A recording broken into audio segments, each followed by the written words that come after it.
Welcome to the Rusted Garden Homestead. Today I want to talk about using hydrogen peroxide for your seed starts. How do you make a spray to put on the leaves, on the top of the seed starting mix, and how do you make essentially a drench where you let the root systems pull hydrogen peroxide into the root system, into the seed starting mix to deal with any problems in the soil. I'll talk about what you might encounter. First thing to understand is you have to use a 3% hydrogen peroxide solution. So this is 3% H2O2 and most of the rest of it is water. You can get this at your pharmacies, the drugstores, grocery stores. It's pretty easy to find. But everything I'm talking about is made from this 3% hydrogen peroxide solution. Now, the reason that you may use it is because H2O2 is a great disinfectant. It kills fungus on leaves. Here's my tomato plants. I have plenty of videos that show how I use this out in the garden when the tomato plants are growing over the summer to deal with early blight, other fungal problems. You can also use it indoors. Same way. What I use indoors is a little bit stronger than what I do outside because when the sun is beating down on it, I like to have a more diluted ratio. Indoors, I'm using a 4:1 ratio of water, 4 parts water, 1 part hydrogen peroxide. What's a part? It's any measuring cup, really, any kind of container. It doesn't matter if this is small, big, really large. 1 part means I fill this all the way to the top. That's 1 part. So I would do this 4 times. That's 4 parts water. And then I would fill the hydrogen peroxide up to the top. That's 1 part. So it's 4 parts water to 1 part hydrogen peroxide. Mixed together, you have a 4:1 ratio. I just use this bottle. It's really easy to measure. I just put water up here till I get to the 400 mark, and then I put hydrogen peroxide in here till I get to the 500 mark. 4:1 ratio. Now, once you make the mix, it can stay in these containers as long as light's not getting to it. Light tends to break down the H2O2 into oxygen and water. That's important, and I'll tell you why in a second. But these plants, the tomato plants here, have been soaked with this 4:1 ratio. They're healthy. Just so that when I do this video, I can tell you there was no damage done. So if you see fungal problems on your leaves, you do this. You could do it once a day if you want. Really probably have to do it every other day or every 3 days. That will control fungal outbreaks on your leaves. Now, in your seed starts, you get more issues when your plants are just starting off. You might see white fuzz growing on here or on the stems. That's damping off disease. You do it the same way. Just soak it down. That will take care of any fungal problems starting on here. You can use this as a preventative too. Maybe do this once a week just to control any possible fungal outbreaks on here. Now, I've done a video, you probably have seen it hopefully, on sterilizing your seed starting mix with boiling water. That helps kill off fungus gnat eggs, problems like that. So it's always great to sterilize your seed starting mix before you use it. But you can run into problems that occur no matter how careful you are. And that could be issues on the leaves. It could be fungus growing on the soil. You can even use this to control small insects like fungus gnats or things crawling around on the surface. And again, you could spray it down. The 4:1 ratio is probably stronger than you need. You can start with a 5:1 ratio, dilute it even more. And I just want to impress upon you, what I'm showing you are principles and ideas.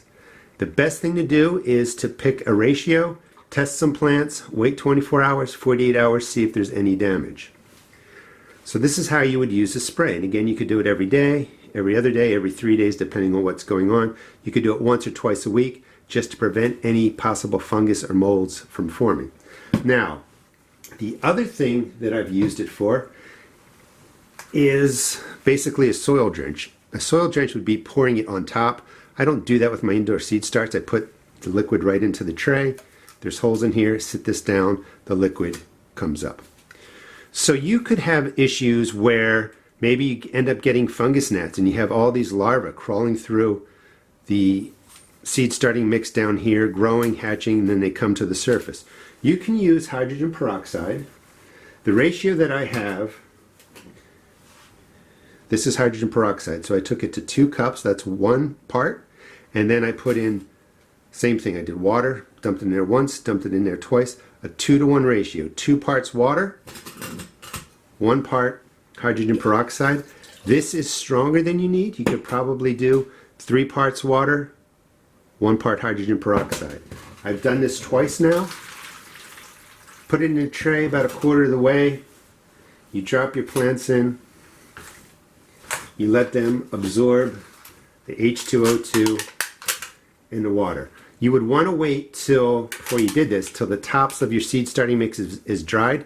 If these are already saturated and then you put them into the liquid of H2O2 and water, it's not going to absorb anything. So you do want these to dry out a bit so that when you drop it in here, they pull that hydrogen peroxide. You want to wait till the top of the soil is dry so there's not a lot of moisture in here, and then just give it a 2-to-1 ratio. Let that absorb from the bottom, and that should take care of any problems in the soil.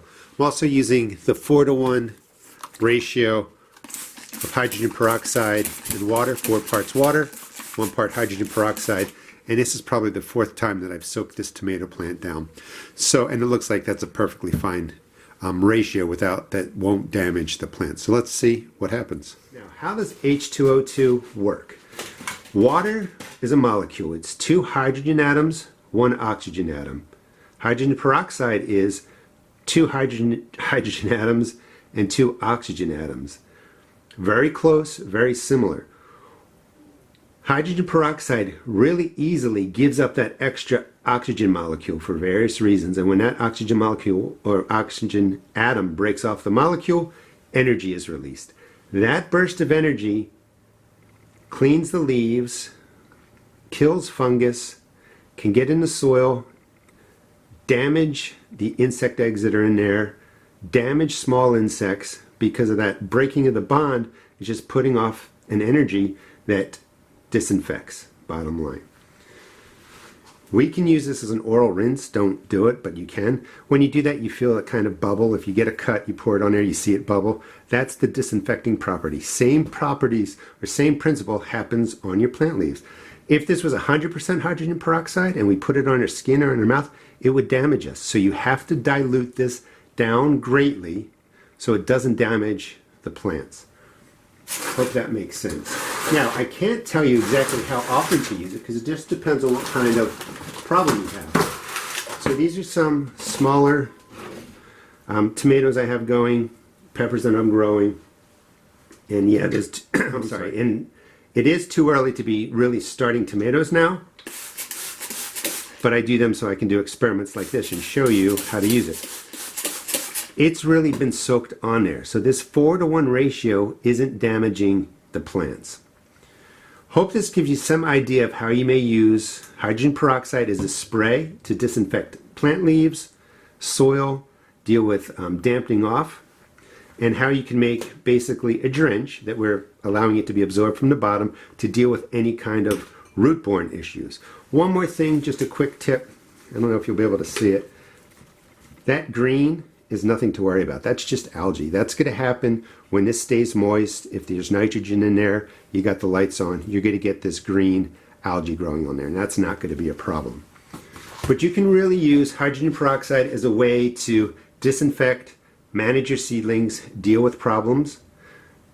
Take what I say as principles, test it out on a few plants, wait 48 hours, see if there's any damage, and now you have a solution to fungus gnats, damping off disease, fungal issues, and different issues that may show up on your plants. Thanks for watching, and please check out my seed shop at therustedgarden.com.